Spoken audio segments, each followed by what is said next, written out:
జగన్మోహన్ రెడ్డి గారిని కూడా అడుగుతున్నాం. మీరు ఇంకా తెలివైన వాళ్ళు, మీ పొత్తులు కనిపించవు. ఎందుకంటే మీ అక్రమ పొత్తులు, మీ రహస్య పొత్తులు. చంద్రబాబు గారైనా బహిరంగంగా ప్రజలకు చెప్పి పొత్తులు పెట్టుకుంటున్నారు, జగనన్న గారైతే రహస్యంగానే పొత్తులు పెట్టుకుంటున్నారు. ఇన్ని సంవత్సరాలుగా బీజేపీ పార్టీని ఒక్క ప్రశ్న అడిగింది లేదు. ఇన్ని సంవత్సరాలుగా ఎన్ని బిల్లులుంటే ప్రతి బిల్లులకు మద్దతు ఇచ్చారు జగన్మోహన్ రెడ్డి గారు.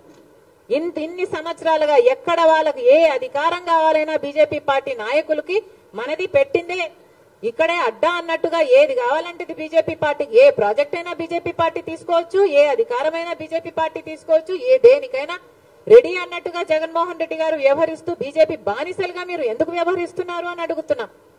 బీజేపీ పార్టీకి తెలుసు అవినీతి చేస్తున్నారు అని బీజేపీ పార్టీ చెప్తూనే ఉంది. మద్యం మాఫియా అంటారు, మైనింగ్ మాఫియా అని చెప్తున్నారు, వాళ్ళ నాయకులే వచ్చి మాట్లాడుతున్నారు. మరి మీకు తెలిసినప్పుడు మీరు ఎందుకు ఏ యాక్షన్ అయినా తీసుకోవడం లేదు ప్రభుత్వం మీద? ఈరోజు మద్యం మాఫియా ఎంత భయంకరంగా జరుగుతుంది. ఈరోజు మన రాష్ట్రంలో మద్యము డిజిటల్ పేమెంట్సే లేవు. ఎవడు మద్యం కొనడానికి వెళ్ళినా క్యాషే, అంటే క్యాషే పెట్టి కొనాలట, డిజిటల్ పేమెంట్సే లేవు. మరి మీరు క్యాష్ పెట్టి కొంటుంటే అసలు ఎంత అమ్ముతున్నారు?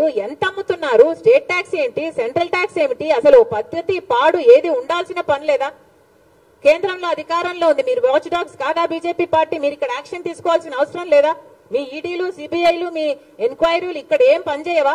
మీకు తొత్తులుగా ఉన్న వారి దగ్గర పనిచేయవు, మీకు వ్యతిరేకంగా ఉన్న వాళ్ళ దగ్గర పనిచేస్తాయి, వాళ్ళని మళ్ళీ లొంగ తీసుకోవడం కోసమే. ఇది ఏం పద్ధతి అని అడుగుతున్నాం. మాఫియా జరుగుతుందని తెలుసు, లిక్కర్ మాఫియా అని మీరే చెప్తున్నారు. సిద్ధమని పెద్ద పెద్ద సభలు పెడుతున్నారు. ఒక్కొక్క సభకి 90 కోట్ల రూపాయలు అవుతుందట. ఎక్కడి నుంచి వస్తున్నాయండి ఈ డబ్బులన్నీ? సిద్ధమని పెద్ద యాడ్ క్యాంపెయిన్ నడుపుతున్నారు, 600 కోట్లు ఖర్చు పెడుతున్నారట. ఎవరి డబ్బులు ఇవి? ఎక్కడి నుంచి వస్తున్నాయి ఈ డబ్బులన్నీ? ప్రజలందరూ కూడా ఆలోచించాల్సిన అవసరం ఉంది.